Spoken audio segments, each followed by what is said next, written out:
Welcome to my channel. I heartily welcome you all. Please like and subscribe to my channel. Let's discuss an important point which is highly important.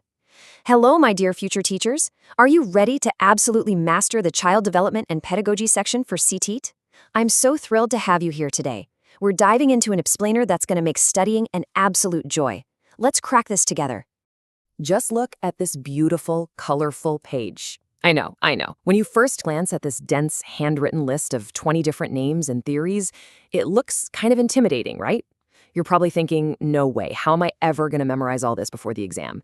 But hey, take a deep breath. I promise you a really fun, playful, and completely stress-free way to master the whole shebang. So, here's our game plan. First, we'll look at the giants of development.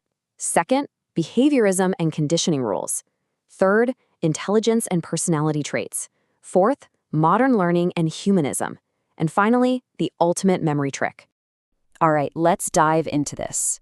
Section 1, the giants of development and the foundations of growth. Now, what's really fascinating here is how perfectly this tracks a child's overall growth.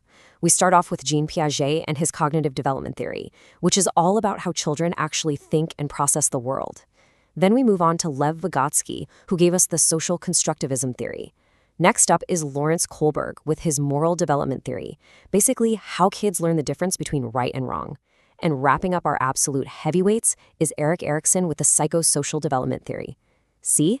It's a perfect progression from the mind to society to morality and finally to the self. And hey, if you look closely at Vygotsky's entry on our list, he's the only one with these special buzzwords listed right next to his name. ZPD, which stands for Zone of Proximal Development, meaning the gap between what a learner can do alone versus with help, and scaffolding, which is the support you give them to cross that gap. You absolutely must remember these for your exam. They are a real game changer. Moving right along to Section 2, Behaviorism and Conditioning Rules. This is all about learning by association. Here we've got our brilliant behaviorists. B.F. Skinner kicks us off with the operant conditioning theory. Then comes Ivan Pavlov, famously known for his classical conditioning theory. From that conditioning, we jump right over to Edward Thorndike with his trial and error theory of learning. And finally, Albert Bandura wraps up this group with his social learning theory, which is a great reminder that kids learn so much just by watching the people around them. Actually, let's pause for a second on Thorndike's concept, trial and error. We literally use this phrase in everyday life, don't we? Like, oh, I just figured it out by trial and error. Well, that famous one-liner actually originated right here with him. It's such a wonderfully simple thing to keep in the back of your mind when your students are struggling to solve a tough math problem. Next up is Section 3, Intelligence and Personality Traits. This is where we look at measuring the mind.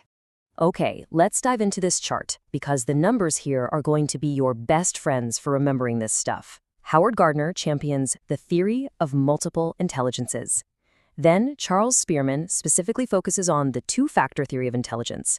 That's the G for general and S for specific factors. Robert Sternberg gives us the triarchic theory of intelligence, triarchic meaning 3, and standing proudly alone in this specific group for personality is Sigmund Freud with his famous psychoanalytic theory of personality. So just think, multiple, 2, triarchic. Use those numbers to lock them into your memory for sure. All right, on to Section 4, Modern Learning and Humanism, the learner-centered approach. As an educator, I get so passionate about these 4 game changers. Jerome Bruner brought us the discovery learning theory. John Dewey is all about learning by doing, which we also call experiential learning. David Ausubel focuses on the meaningful learning theory.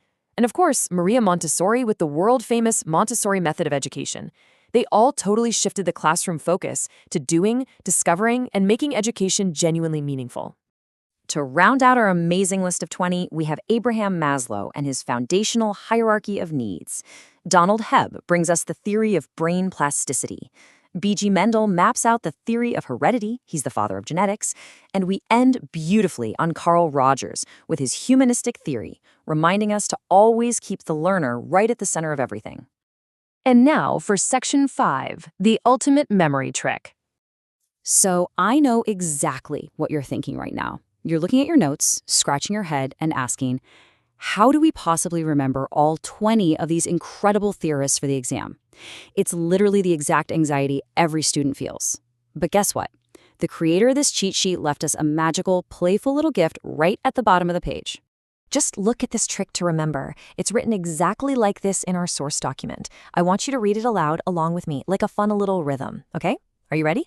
Piaget, Vygotsky, Kohlberg, Erikson, Gardner, Skinner, Pavlov, Thorndike, Bandura, Brunner, Dewey, Maslow, Spearman, Sternberg. Say it a few times like a rhyme while you clap your hands, and I absolutely promise you those names will never, ever leave your brain.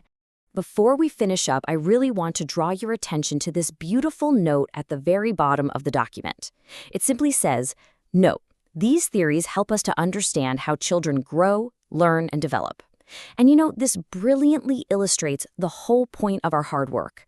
Way beyond the CTET exams and the clever memory tricks, this is our true purpose, to genuinely understand the children sitting in our classrooms so we can help them bloom.